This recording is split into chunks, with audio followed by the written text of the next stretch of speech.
देश भर में एलपीजी की किल्लत, एजेंसी के बाहर लंबी लाइनें, देश में लाखों पीएनजी उपभोक्ताओं और उद्योगों की बड़ी मुश्किलें। यूपी बिहार में पुलिस सुरक्षा में सिलेंडर बट रहे। देश के कई हिस्सों में कमर्शियल सिलेंडर की खुलेआम हो रही कालाबाजारी। 1883 रुपए का सिलेंडर 2500 रुपए में बिक रहा। वहीं एलपीजी संकट पर कांग्रेस आज से आंदोलन करेगी। कहा सरकार ने ट्रेड डील में अमेरिका के सामने झुकने का काम किया, जिससे हालत और बिगड़ सकते हैं।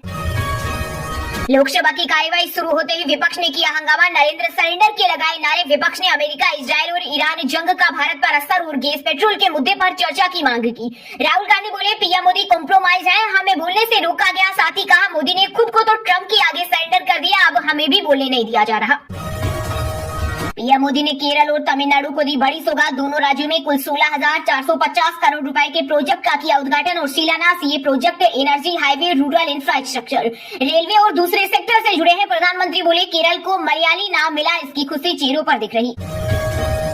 अमेरिका, इजरायल, ईरान पर किए ताबड़तोड़ हमले। तेहरान में मची तबाही, 50 से ज्यादा ईरानी जहाज खत्म। ईरान में अब तक 8000 घरों पर हमला, 1300 मौत। जंग में 140 अमेरिकी सैनिक घायल, 7 की मौत। वहीं दुबई इंटरनेशनल एयरपोर्ट के पास ड्रोन से हमला, एक भारतीय समेत 4 लोग घायल। रूस से 3 करोड़ बैरल कच्चा तेल खरीदेगा भारत। रिलायंस आईओसी ने बुकिंग की। ईरान जंग के बीच सप्लाई बंद होने के बाद फैसला।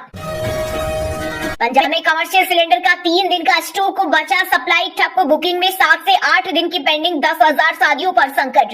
इससे शादियों में बनने वाले खाने की वैरायटी कम हो सकती है। घरेलू सप्लाई पर भी असर, ब्लैक में खरीद रहे।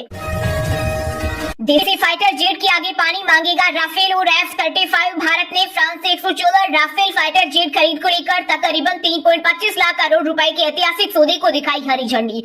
दुश्मन विमान का आसमान में ही होगा एक्सीडेंट। स्पीकर बिरला के खिलाफ अविश्वास प्रस्ताव खारिज। अमित शाह बोले आंख मारने वाले स्पीकर पर सवाल उठा रहे। सदन चलता है तो राहुल विदेश में घूमते हैं। विपक्ष ने माफी मांगो के नारे लगाए। 17वीं लोकसभा में राहुल की उपस्थिति 51% थी। बिहार में पिछले कुछ दिनों से एलपीजी गैस सिलेंडर की भारी किल्लत से आम जनजीवन त्रस्त। सिर पर सिलेंडर लेकर पहुंच रहे लोग, एजेंसियों के बाहर लंबी लाइन, आरा में गैस के लिए सड़क जाम। यूपी में सरकारी नौकरी करने वालों के लिए नियम में हुआ बदलाव। सीएम योगी आदित्यनाथ ने दी मंजूरी। अब कर्मचारियों को बड़े निवेश, चल संपत्ति की खरीद और अचल संपत्ति की जानकारी हर साल देनी होगी। इसके साथ ही प्रधानमंत्री आवास योजना शहरी 2.0 की नई नीति को भी मंजूरी मिली।